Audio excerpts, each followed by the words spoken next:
إنما الموت هو التفريط في إنجيلنا، إنما الموت هو التطليق من غير زنا، إنه موت إذا أنسيت ما قيل عنك، إن أبواب الجحيم سوف لا تقوى عليك.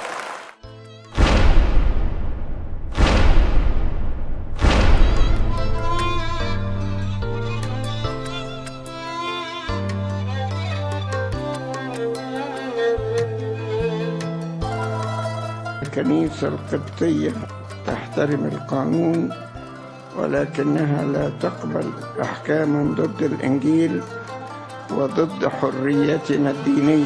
ده كلام ثابت لا ينسى، مكتوب من البداية جوا سفر التكوين. خلق ذكر وأنثى يعيشوا للنهاية مع بعض متحدين.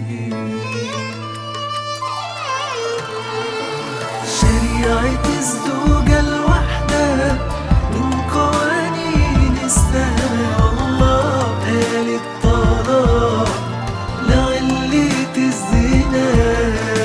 شريعة الزوجة الواحدة من قوانين السماء، الله قال الطلاق لعلة الزنا.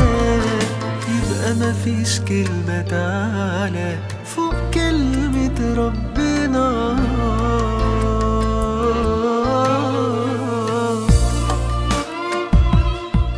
والمجمع المقدس عندنا منذ أكثر من 20 سنة أصدر قرارا بأنه لا طلاق إلا لعلة الزنا. ونحن لا يمكن أن نخالف تعليم ديننا مهما حصل. الله لازم نطيعه أكتر ما نطيع الناس، وعشان كده مستحيل نوافق على المساس بكلام هو اللي قاله.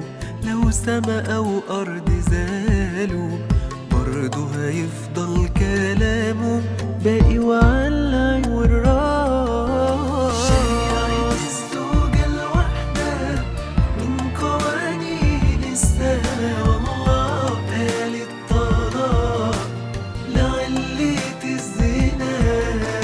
شريعة الزوجة الواحدة من قوانين السماء، الله قال الطلاق لعلة الزنا. يبقى مفيش كلمة تعالى فوق كلمة ربنا. البابا شنودة قدم سنة 80 وسنة 86 وسنة 96 و2008، يعني اتقدمت مشروعات. آخر مشروع قانون وقع عليه جميع رؤساء كنائس مصر، ودي حالة نادرة أنهم يوافقوا على قانون واحد للأحوال الشخصية. وكنا نتمنى أن المشروع ده، مشروع القانون، ياخد إجراءاته لحد لما يظهر النور وما يحصلش صدام بين المحكمة وبين الكنيسة. لا طلاق إلا لعلة الزنا أو تغيير الدين. هنعيش دايما بنعمل اللي موصينا بيه، مش هنفرط في حقه لو حتى جرالنا ايه. لو حتى نموت وماله، لو مهما علينا قالوا برضو مفيش غير كلامه هنحني راسنا ليه. شريعة الزوجة الواحدة من قوانين السماء، والله قال الطلاق لعلة الزنا. شريعة الزوجة الواحدة من قوانين السماء، الله قال الطلاق لعلة الزنا. يبقى مفيش كلمة تعالى فوق كلمة ربنا.